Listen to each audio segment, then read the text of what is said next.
Hello dear students, welcome back to my channel physics SPC. Electrostatics का एक question.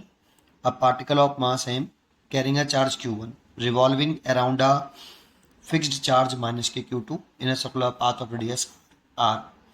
Calculate the time period of revolution and its speed also. देखें इस question को कैसे solution. सबसे पहले इसका एक डायग्राम बनाएं कि एक पार्टिकल यहाँ पे सर्कुलर पाथ पर रोल कर रहा है एक फिक्स्ड पॉइंट चार्ज के अराउंड। तो देखो ये जो फिक्स कर दिया मैंने यहाँ पे माइनस के Q2, ये फिक्स है, ठीक है, सेंटर पर।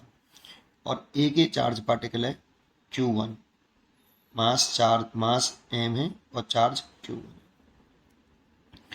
और ये रिवॉल्व कर रहा है सर्कुलर पाथ पर v स्पीड से। तो हमें ये v स्पीड निकालनी भी है, और ये रेडियस मान ली मैंने r है। यहाँ ये ध्यान रखो कि बोला तो नहीं है लेकिन हॉरिजॉन्टल सर्कुलर पाथ पर रोल कर रहा है, हॉरिजॉन्टल सर्कुलर, ठीक है। अब जरा सोचो, ये वाला चार्ज इस चार्ज को क्या करेगा, अट्रैक्ट करेगा, ऐसे इलेक्ट्रोस्टैटिक फोर्स लगेगा इसमें। तो इसकी वैल्यू होगी 1/4πε0। जबकि मैग्नीट्यूड लिख रहे हैं ओनली, डायरेक्शन हमने यहाँ दिखा दी है तो साइन नहीं पुट करते हैं, ठीक है। तो Q1 Q2 ओवर इसकी रेडियस r मानी है तो r², ठीक है। अच्छा, रेडियस स्मॉल आर दे रखी है, तो दे रखी है स्मॉल आर, तो हम भी स्मॉल आर कर लेते हैं, ठीक है, ऐसे। और साइन इसीलिए पुट नहीं किया क्योंकि हमने मैग्नीट्यूड शो किया है और डायरेक्शन यहाँ दिखा दिया कि ये नेगेटिव है और ये पॉजिटिव है, तो अट्रैक्शन होगा। अच्छा, अब जरा सोचो, इसे अगर हम with respect to ground frame देखें, with respect to ground frame, ठीक है, with respect to ground frame के देखें तो ये सेंटर की तरफ लगने वाला नेट फोर्स है, सेंटर की तरफ लगने वाला नेट फोर्स है, क्योंकि हॉरिजॉन्टल सर्कुलर पाथ का है तो mg तो नीचे चला जाएगा, डाउनवर्ड, mg तो डाउनवर्ड चला जाएगा। तो सेंटर की तरफ लगने वाला जो फोर्स है वो केवल नेट फोर्स यही है, तो इसलिए इसको हम कह सकते हैं कि net force toward the centre, net force on particle, net force on charge particle, charge particle m toward the center, toward the center and along the radius। कितना है आपका नेट फोर्स है Fe, और इसकी वैल्यू है 1/4πε0 Q1 Q2 over r², क्योंकि इस force की, नेट फोर्स की डायरेक्शन सर्कुलर पाथ के सेंटर की तरफ है। तो जो भी फोर्स सर्कुलर पाथ के सेंटर की तरफ नेट फोर्स लगे उसको हम क्या बोलते हैं, सेंट्रीपिटल फोर्स बोलते हैं। उसको क्या बोलते हैं हम, सेंट्रीपिटल फोर्स। सेंट्रीपिटल फोर्स कोई न्यू फोर्स नहीं है, जो भी नेट फोर्स सर्कुलर पाथ के सेंटर की तरफ लगता है उसको हम क्या बुलाना शुरू कर देते हैं, सेंट्रीपिटल फोर्स। ये बुलाने वाला फोर्स है, ठीक है।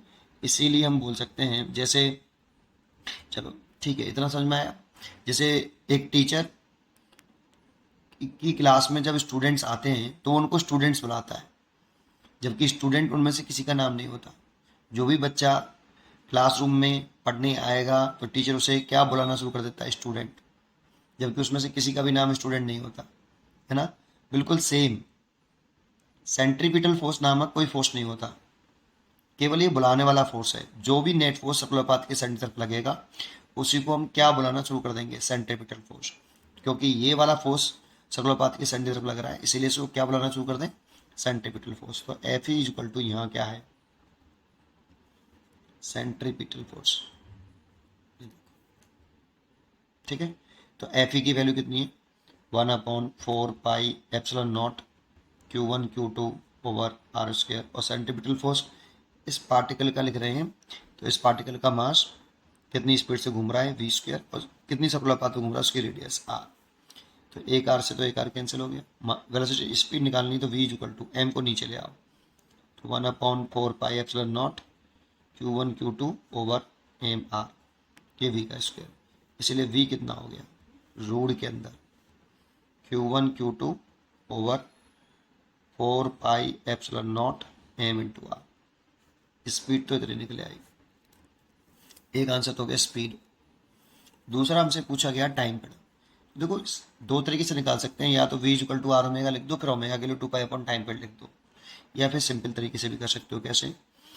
क्योंकि स्पीड इज इक्वल टू लिख सकते हो आप distance upon time, distance upon time. और किसी भी पार्टिकल को सर्कुलर पाथ पर एक कंप्लीट रिवोल्यूशन करने में जो टाइम लगता है उसे हम टाइम पीरियड बोलते हैं। तो स्पीड तो v है और टाइम पीरियड निकालना है t। देखो मैंने टाइम पीरियड लिखा है, और ये टाइम पीरियड कौन सा होता है? जब ये पार्टिकल पूरा एक कंप्लीट रिवोल्यूशन करे। ऐसे वैसे जितना कंप्लीट रिवोल्यूशन करने में जो टाइम लगे उस टाइम को हम बोलते हैं टाइम पीरियड। तो सोचो अगर ये पूरा टाइम पीरियड एक कंप्लीट रिवोल्यूशन करने वाला समय है, टाइम है, तो एक कंप्लीट रिवोल्यूशन में ये पार्टिकल कितनी डिस्टेंस ट्रेवल करेगा? सरकमफ्रेंस के बराबर। इसलिए हम यहाँ डिस्टेंस लिखेंगे 2π इंटू स्मॉल आर। और निकालना टाइम पीरियड है तो t इज इक्वल टू इसको यहाँ, तो 2πr अपॉन v, और v की वैल्यू आप यहाँ पुट कर दो। तो 2πr अपॉन v की वैल्यू है रूट के अंदर Q1 Q2 over 4πε0 m r। इसीलिए time period is equal to 2, इसको ऊपर ले जाओ तो 2πr तो यही है रूट के अंदर 4πε0 m r ओवर कितना Q1 Q2। या तो यहीं छोड़ दो, या 2 को और बाहर निकाल सकते हो। t इज इक्वल टू इस 4 को बाहर निकालें तो कितना हो जाएगा? इस 4 का रूट 2 और 2 4, तो 4πr रूट के अंदर πε0 m r over Q1 Q2, ये भी लिख सकते हो। इसलिए इसका टाइम पीरियड इतना हो गया और स्पीड ही हो गया। पढ़ते रहिए और खुश रहिए। Thank you.